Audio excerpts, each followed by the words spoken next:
¿Qué tal?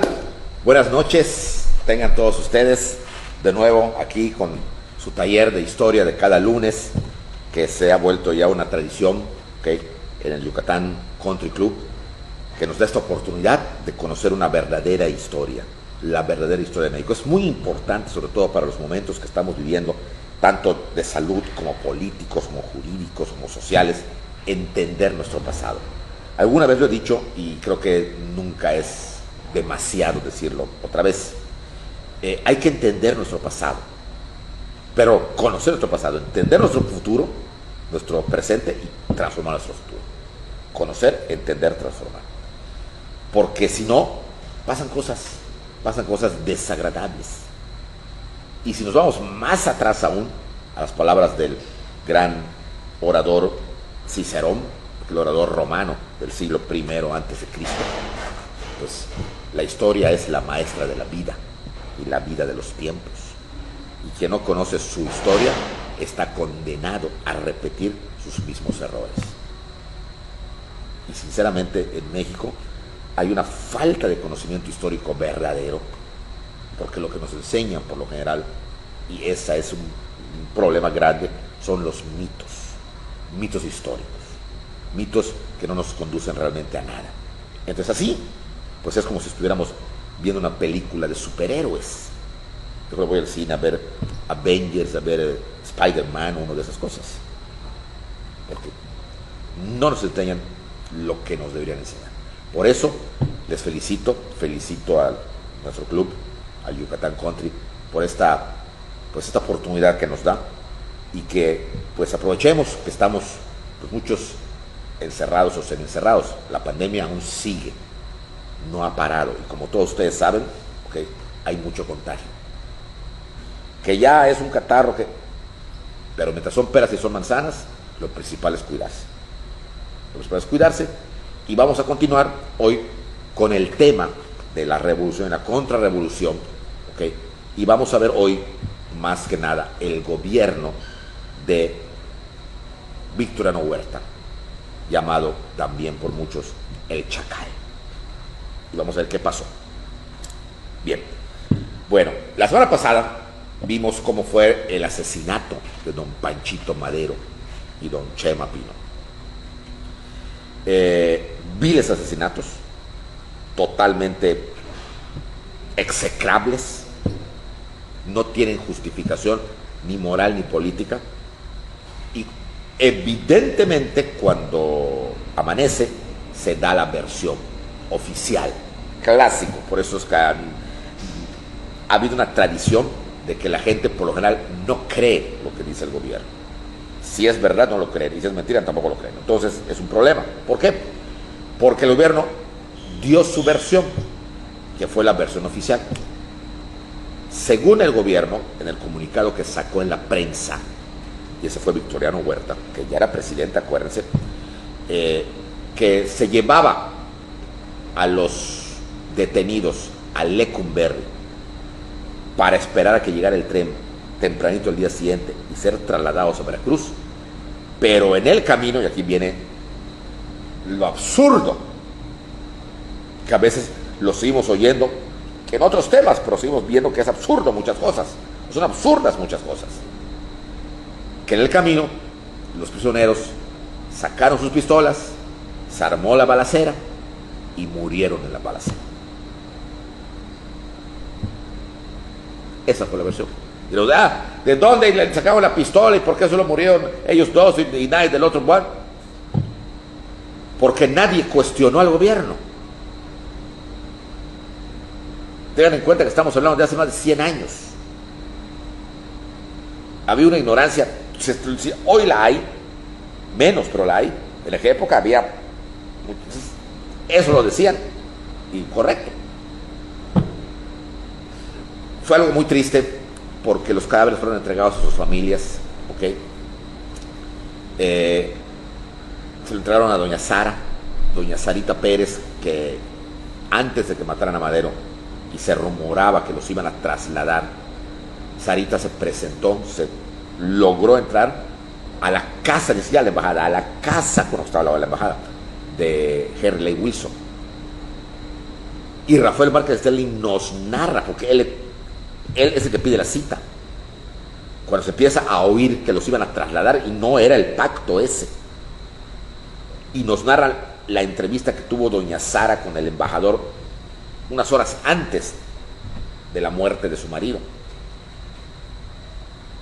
Márquez Sterling nos narra que sale a recibirla Wilson con una prepotencia tremenda, ¿okay? Tenía ya su bata de dormir, así la recibió, mientras doña Sarita estaba vestida de negro totalmente, ¿okay? Y que le decía que estaba claro para ella que al único que le hacían caso los revolucionarios o los contrarrevolucionarios era a él, ¿okay? Y pedía por la vida de su marido, que en la sala anterior, ¿okay?, estaban el embajador de España y ahí acompañado a ella del embajador cubano, que ella se comprometía que no iba a pasar nada, ¿okay?, pero que respetaban su vida. Wilson no se comprometió y dijo: "Usted está muy equivocada. Yo puedo orientar, pero no ordenar", según lo que está en el diálogo del libro de los últimos días de Madero de Rafael Márquez Sterling. Además, su marido se lo ha buscado. Fíjense qué terrible fue la cosa. Una señora llorando ahí, el marido a punto de perder la vida, y sale el tipo que todo el mundo sabía que él mandaba y le dice: además, su marido se lo ha buscado. ¿Y sabe por qué? Porque gobernó muy mal. Fue un inepto en el poder. Eso dice Márquez Sterling que le dijo. Nunca me pidió consejo.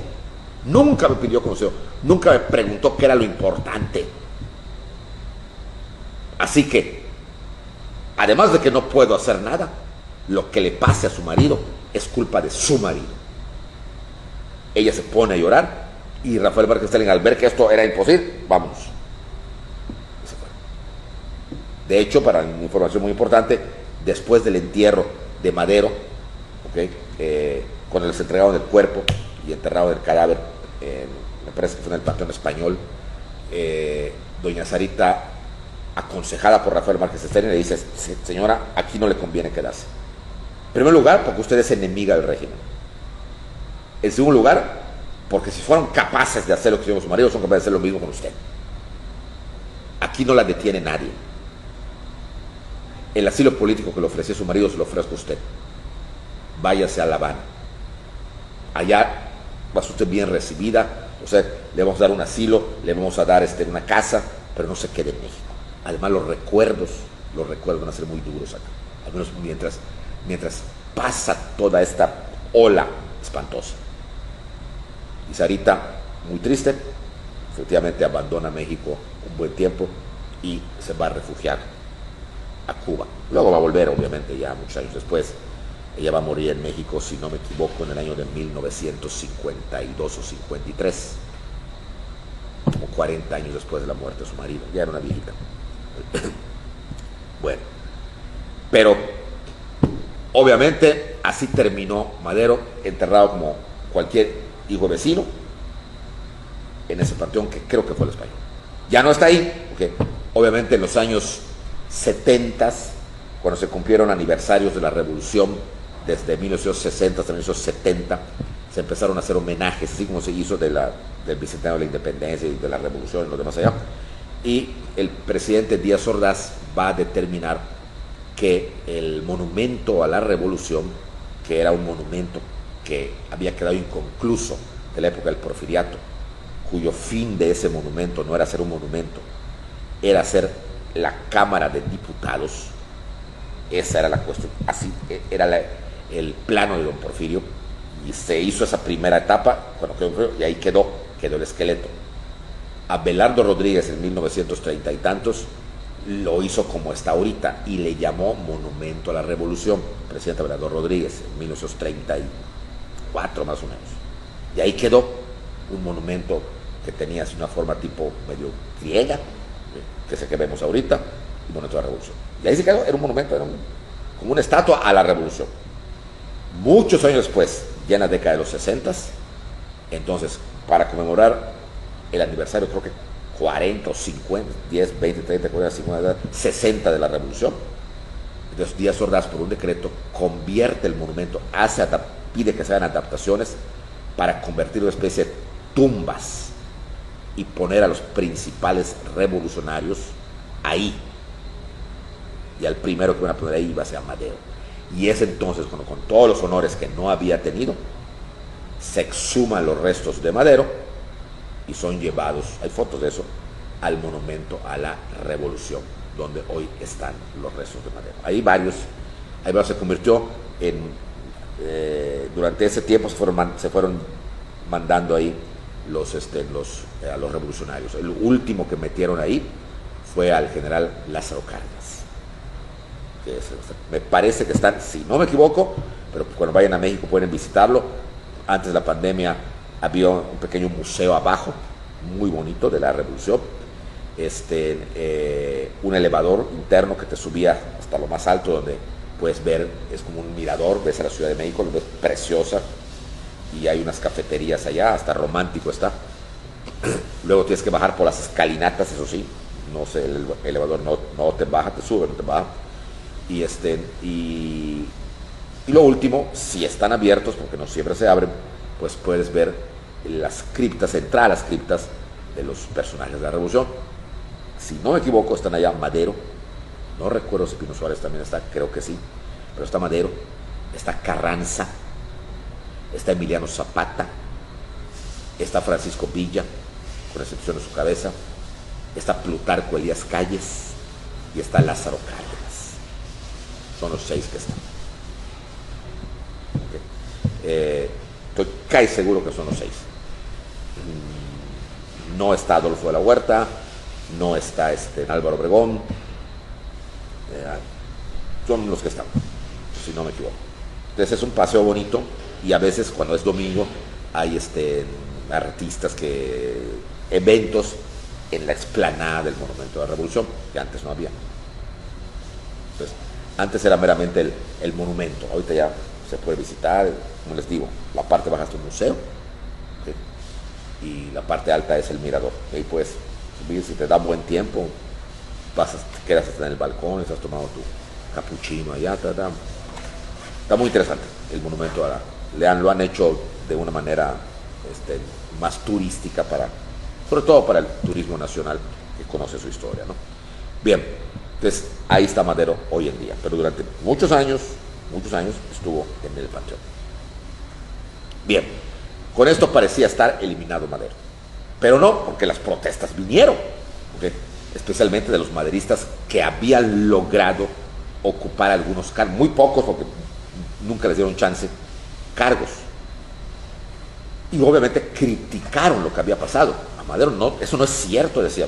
No es cierto eso que sacaron la pistola y que bam, y lo mataron. No es cierto, lo mataron, es un asesinato. Y el gobierno es culpable de este asesinato. El gobierno ya está coludido con los Estados Unidos. El gobierno es culpable. Y empiezan a criticar especialmente 2 personajes. Un senador maderista por el estado de Chiapas, muy famoso, Belisario Domínguez, y un diputado federal por Yucatán, Serapio Rendón.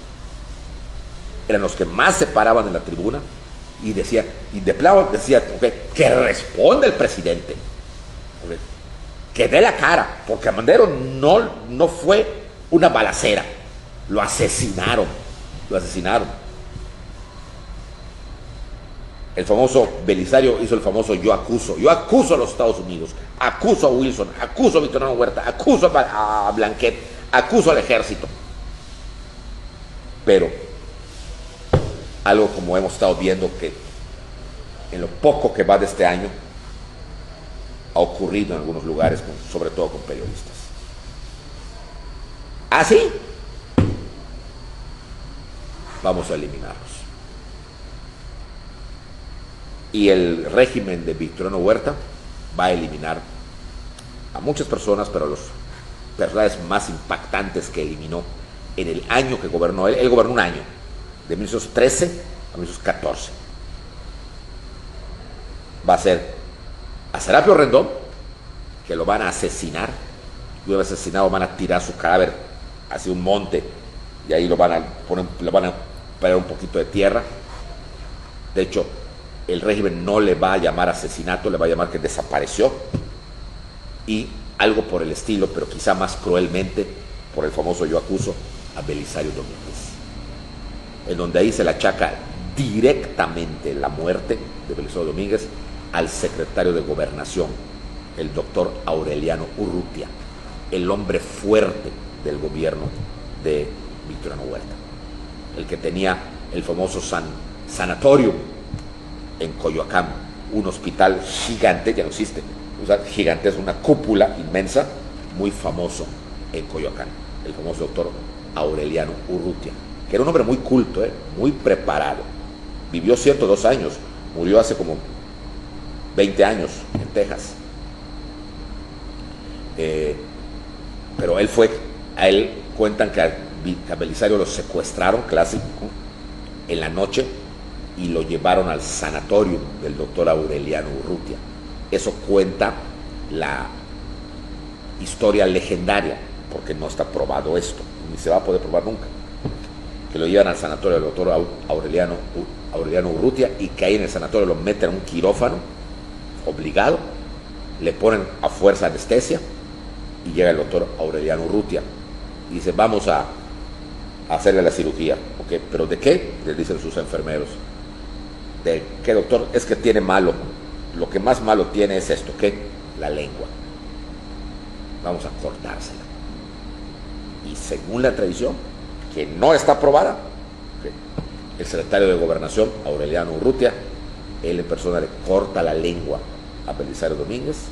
Luego, cuando está despertando de la anestesia y ya no puede hablar, lo llevan al antiguo panteón de Coyoacán, y ahí, lo matan y lo entierran. Lo único que está comprobado es que lo mataron en el panteón de Coyoacán. Eso sí, que le cortaron la lengua puede ser una leyenda negra. Obviamente, cuando encontraron sus restos años después, pues ya era un esqueleto, ya no se podía saber si tuvo o no tuvo la lengua. Estos crímenes fueron perpetrados con el beneplácito de Victoriano Huerta. Otra cosa importante que pasa: Félix Díaz estaba a la espera de que se convocaran elecciones, porque ya se sabía que Porfirio Díaz no iba a venir. Entonces, el pacto era que esto era interino unos 6 meses y convocar elecciones. Pero pasan los 6 meses y Huerta no da señales de convocar elecciones. No da ninguna señal. Sino que al contrario, se pasaba la vida en eventos y aplastando brotes maderistas, que había muy pocos, pero los aplastaba, y los aplastaba con crueldad. Entonces Díaz, cuando está corriendo el 7º mes, dice: bueno, general, ¿qué quedamos? ¿Qué quedamos de qué? Y además, era medio, o sea, ya tenía algunas neuronas medio quemadas por tanto trago, ¿no? ¿Cómo que qué quedamos? Quedamos con el embajador de que usted iba a convocar elecciones para que yo fuera el candidato, para que volviera el porfirismo. Mi tío no vuelve, pero yo estoy aquí. Por eso me metí a todo eso. No en eso hemos quedado. Y Cuenta dice: en eso quedamos con el embajador Wilson, pero ahorita ya cambiaron el embajador, ya lo habían cambiado. Ya lo habían cambiado. Y es otro embajador. Y por lo tanto, no me obliga a cumplir nada. Pero entonces, ¿usted qué pretende? Usted es un interino nada más. Por ahora, dice. Por ahora. Pero si su tío se quedó 30 años, yo puedo quedar al menos la mitad. Entonces ahora se dio cuenta Félix Díaz de que Victoriano pensaba como si en dictador. ¿Cómo? Entonces no va a convocar elecciones. Y que dice la famosa frase: ¿para qué vamos a soliviantar a la caballada? Están tranquilos. Ya permití el desfile el 1 de mayo. Ahí salieron los obreros, ahí salieron los sindicatos rojos, ahí salió la CGT del joven Morones. Están tranquilos, ¿okay? Tengo controladas las provincias. Están tranquilos. ¿Pero cómo? ¿Pero cómo está quedando? Tengo la fuerza del ejército, mi querido general, le dice. Y mi ejército me apoya, yo seguiré gobernando. Obviamente a nombre de su tío, al que le ha aumentado la pensión, precisamente para que no regrese. Pero esto no, esto no puede ser. Pues podrá ser. Y si usted se me interpone, general, usted y yo nos conocemos perfectamente bien, le dice Victoriano a Félix Díaz. Félix Díaz sí se asusta. Y que lo último que le dice fue: general, recuerde que soy también militar y que tengo también gente que me apoya. Pues si quiere vamos a medir fuerzas. Y a ver quién gana. El presidente soy yo. Y a Félix se le hizo así. Se asustó. Se asustó. Y dijo: oye, esto no se va a quedar así, general Huerta. Por supuesto que no. Se va a quedar conmigo. Yo voy a ser el presidente. Y usted haga lo que quiera. Es Félix Díaz, furioso, deprimido y lleno de rabia y de ira, porque veía que le habían visto la cara a Victoriano Huerta, que no iba a ser presidente como su tío. Entonces él agarra sus maletas y se va a Europa a localizar a su tío. Félix Díaz va a llorarle a los hombros de don Porfirio. Empieza a averiguar dónde está. Le pregunta a su primo, a Porfirito, que estaba con don Porfirio. Él acompañó a su papá todo el tiempo cuando se fue a Europa. Y le digo: pues estamos en París. Vente. Y hablas con él. Y llega, efectivamente, llega y se entrevista con Porfirio Díaz. Según Carlos Tello Díaz, que nos narra en su historia del exilio, nos cuenta esta entrevista cuando Félix Díaz llegó a Europa y se entrevista con su tío Porfirio. ¿Okay? Y Porfirio pues ya era un hombre de 83 años. ¿Okay? Y estaba sentado, ¿okay?, allá en su departamento, una casa, desayunando, según cuenta Carlos Tello, que era tradición familiar, y que Félix se sentó con él y viene el rosario de quejas. Ay, Victoriano me hizo esto, tío, y esto, y esto, y esto, y esto, y esto, y esto, y esto. Yo estaba tomando su café, y esta vez la barbaridad, tío, la barbaridad, lo que me hicieron, todo lo hicimos, y le cuenta todo, y pasó esto, hicimos esto, y cuando Porfirio oye que hicieron todo lo que hicieron, y que estaba involucrado él, Félix, que está involucrado Ignacio Latorre y Mier, que era su yerno, que está involucrado el primo hermano de Carmelita Castellot. Porfirio, ¿qué? Le dice. ¿Cómo? Le dice. Me involucraron a mí en lo que le pasó a Madero, pero es que la idea era que volviera tu régimen, ya sea contigo o conmigo, y que cuenta el historiador Tello Díaz, que Porfirio Díaz se levanta como si fuera un muchacho, ya es un hombre mayor, que tenía su bastón, y dice: maldito sobrino, que le empieza a caer a bastonazos a Félix Díaz. Toma, Pau, ¿cómo te atreviste a hacer esto? Y además vienes a lloriquearme, ¿okay?, como una niña, por todo lo mal que lo manejaste. Ya no quiero seguir hablando contigo, y ni me sigas contando nada. Arréglalo tú solo, si puedes arreglarlo. Y si no lo puedes arreglar, ¿okay?, yo te aconsejo que ni vuelvas a México, porque tú has manchado a la familia y te has manchado tú mismo en tu traje militar. No creí que Victoriano Huerta y tú hicieran lo. Pero tío, cállate, no quiero verte hablar. Así como un viejito. Cállate. Y Carmelita: ya, cálmate, Félix, no estés molestando a tu tío. Ahí se acabó Félix Díaz. Años después quiere volver a México, ¿okay? Lo aprenden porque lo habían declarado traidor y asesino. Sin embargo, por las relaciones que tenía, lo perdonan y se vuelve a ir al extranjero. No sé dónde terminó sus días. A eso sí, Félix Díaz, hijo, no sé qué fue de él, si volvió a México alguna vez y está enterrado, pero ahí se acabó Félix Díaz. Pero Victoriano seguía gobernando, se salió con la suya. Bien, ya quedamos entonces que estaba eliminando a los maderistas y estaba permitiendo ciertas cosas, como el primer desfile del 1 de mayo que se hizo en México de trabajadores, él lo permitió. Pero el problema que se va a dar es lo siguiente: en Estados Unidos había cambios de gobierno, ¿okay? Y había cambios en el sentido de que había cambiado el presidente y había cambiado los embajadores. Y el nuevo presidente de México, de Estados Unidos, no tenía nada que ver con el que estuvo aquí, pero se llamaba Wilson también, era Woodrow Wilson. Y Woodrow Wilson estaba muy preocupado por la situación que se estaba viendo en Europa. Les recuerdo que estamos a finales de 1913. Y les recuerdo que en Europa estalla la Guerra Mundial en 1914. ¿Ok?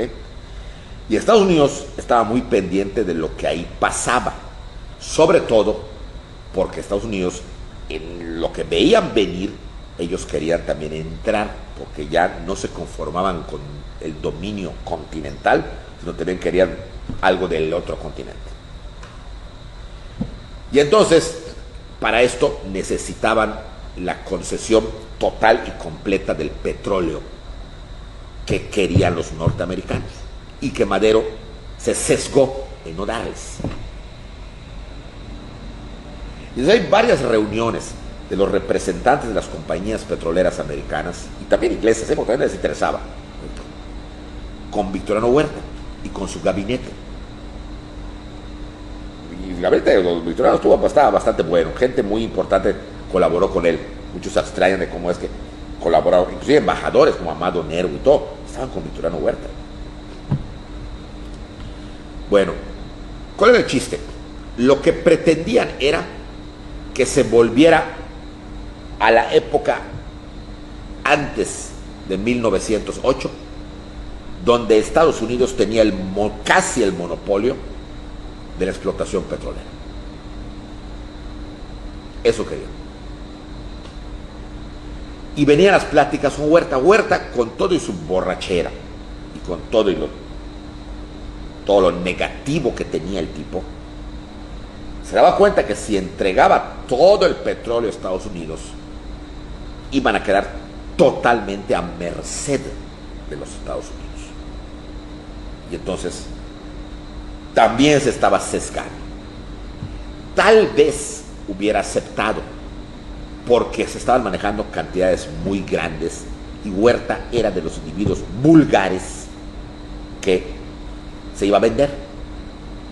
Pero en ese ínterin de las discusiones ocurre un levantamiento en el norte de la República muy grande, que ya no eran focos de conspiraciones maderistas, sino eran nuevos personajes, no precisamente identificados con Madero, pero que tenían lana y tenían gente en el norte. Especialmente estoy hablando del estado de Coahuila. Acababa de estallar una revolución que dirigía un coahuilense que había sido senador y que en ese momento era gobernador de Coahuila, porfirista, Venustiano Carranza, que había lanzado el Plan de Guadalupe, en donde en ese plan pedía una nueva constitución, o sea, empezar de cero, y lo más importante, argumentaba, desconocía a Victoriano Huerta como presidente por los crímenes contra el presidente Madero y el vicepresidente Pino Suárez, el senador Belisario Domínguez y el diputado federal Serapio Rendón, y que dónde estaban los cadáveres de estos dos últimos. O sea, tachaba al presidente de criminal. Y toda la franja norteña, Sinaloa, Sonora, Chihuahua, Coahuila, Nuevo León, Tamaulipas, se unen a este personaje, que era Venustiano Carranza. Y entonces el norte, con haciendas, con ganado, con gente empresarial en el sentido que les gustaba invertir, y gente de dinero, trabajadores, no quizá tan ricos como los científicos porfiristas. Era gente nuevo rico, por así decir, de mucho dinero, pero que no pertenecían al grupo porfirista, y eso también los había alejado de Porfirio. O sea, era una nueva riqueza, vaya. no eran revolucionarios, no eran como Villa, no eran como Zapata, pero para nada. Era una clase alta, no tan alta, pero alta,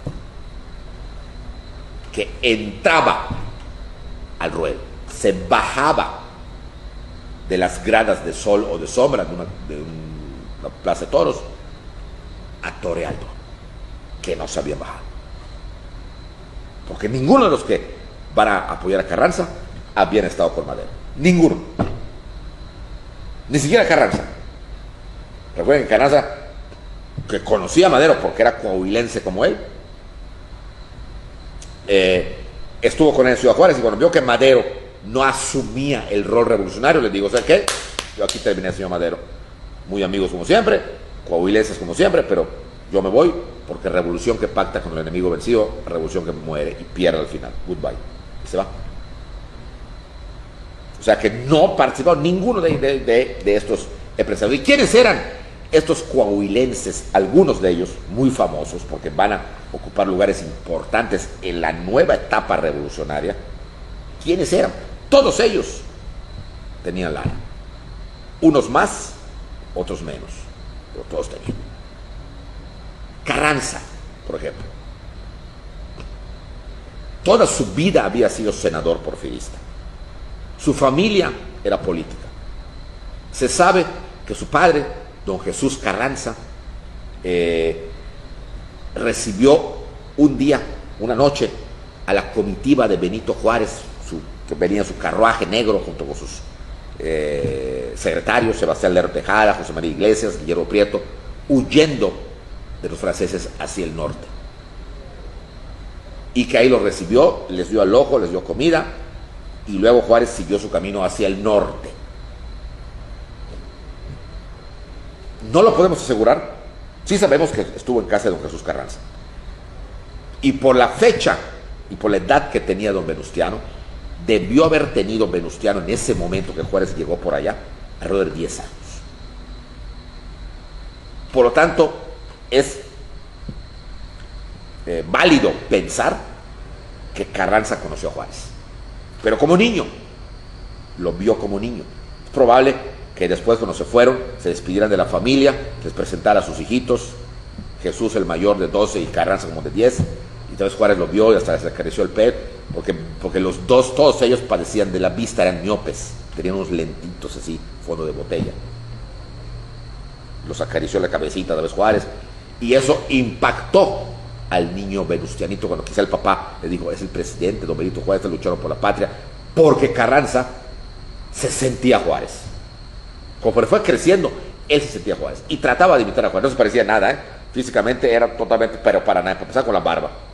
Juárez que hubiera deseado la mitad de la barba de Carranza, pero trataba de imitarlo hasta sus poses, ¿sí? No se reía, ¿sí? Muy parsimonioso don Venustiano.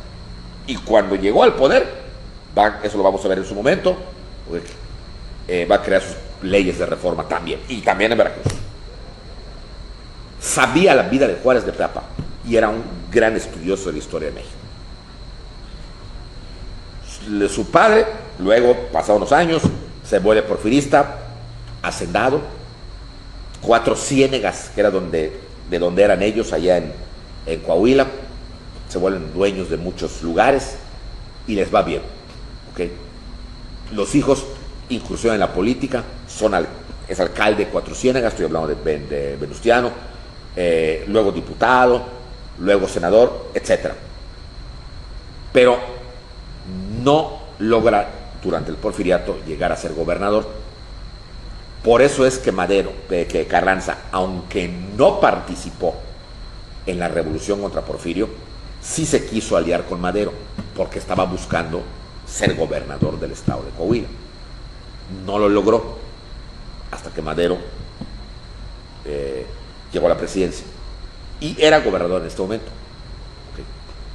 Cuando viene todo el relajo contra Madero, que fue público y notorio, la intervención norteamericana, la decena trágica y todo lo que pasó, Madero preso, todo el mundo sabía que estaba encerrado en el Palacio Nacional, sabían que corría riesgo su vida, porque se sabía Nadie de estos personajes que voy a mencionar, empezando por Carranza, que ya mencioné, protestaron. No hay una sola protesta. Y lo sabían. ¿Qué análisis histórico podemos sacar de esto? Que también ellos lo veían como un inepto. Mejor que esté así. Nadie lo defendió. ¿Y quiénes eran esos otros caciques o empresarios o comerciantes o grandes comerciantes que apoyaron a Carranza? Pues casi todos los de por allá. Álvaro Obregón, dueño de la Quinta Chilla en Guatabampo, exportador de garbanzo, casado con María Tapia, una ganadera muy rica. Adolfo de la Huerta, maderero, nieto de yaquis. Francisco Serrano, sinaloense, quizá el menos empresarial, pero el más intelectual, porque era profesor, y pocos lo saben, Plutarco Elías Calles. Y así otros. Estos son los más impactantes. Hay otros, Abelardo Rodríguez, hay otros.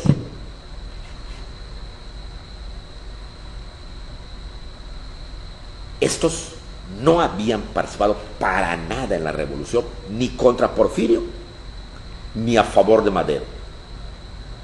10 días hubo una sangría en la Ciudad de México. Corrió la sangre en la Ciudad de México, terrible, como en la época de los aztecas casi. Y nadie dijo nada. Al menos ninguno de estos. Y lo sabían. Cuando cae Madero, es hecho preso en Palacio Nacional. No lo mataron inmediatamente. Pasaron algunos días. Y nadie dijo nada. O sea, ¿a qué voy con esto? Que estos personajes nuevos en el ambiente, que no eran revolucionarios, todos ellos tenían dinero. Y tenían dinero porque habían participado en la libre empresa y en las facilidades que daba el porfiriato. Por lo tanto, eran porfiristas. No políticamente hablando, pero sí mentalmente hablando y socialmente hablando. No participaron. Nunca se lanzaron contra don Porfirio, jamás. Y tampoco para defender a Madero. Pero ahora aparecían en el horizonte. Y esto sí le dio que pensar a Huerta. ¿Por qué? Porque en el norte había lana. Ya había gente. Ahora aparecían. ¿Y por qué aparecían estos? Porque querían participar, entrar para tomar el poder. Empresa y poder juntos. Y Carranza, antes de lanzar el plan, se dice que hizo una reunión, la famosa, se le conoce en la historia como la reunión de Coahuila, que se reúnen en 4 ciénagas, donde invita a todos ellos y les dice cuál es su plan. Señores, México es un desastre. Es hora de que entremos al quite, porque ahorita los que se están peleando contra Huerta son los campesinos, son los villistas. Estos tipos son radicales, quieren repartir tierras, quieren fraccionar latifundios, quieren que se les entregue tierras, y nosotros no lo vamos a permitir. Tenemos que entrar nosotros para pararlos a ellos y acabar con el militarismo. Y si ganamos, formar una gran familia, lo que luego se va a llamar, hasta hace poco sí le decían, la familia revolucionaria, y repartirnos como buena familia el poder. Ese es el secreto de la famosa reunión de Coahuila. Y Huerta estaba en medio, porque era el presidente. Entonces, ¿qué va a pasar? Pues lo que va a pasar es lo que veremos la próxima semana. Muy bien, pues muchas gracias por su amable atención. ¿Okay? Nos vemos la próxima semana para ver entonces la invasión militar de los Estados Unidos a México una vez más en el año de 1914. Pues lo veremos la próxima semana.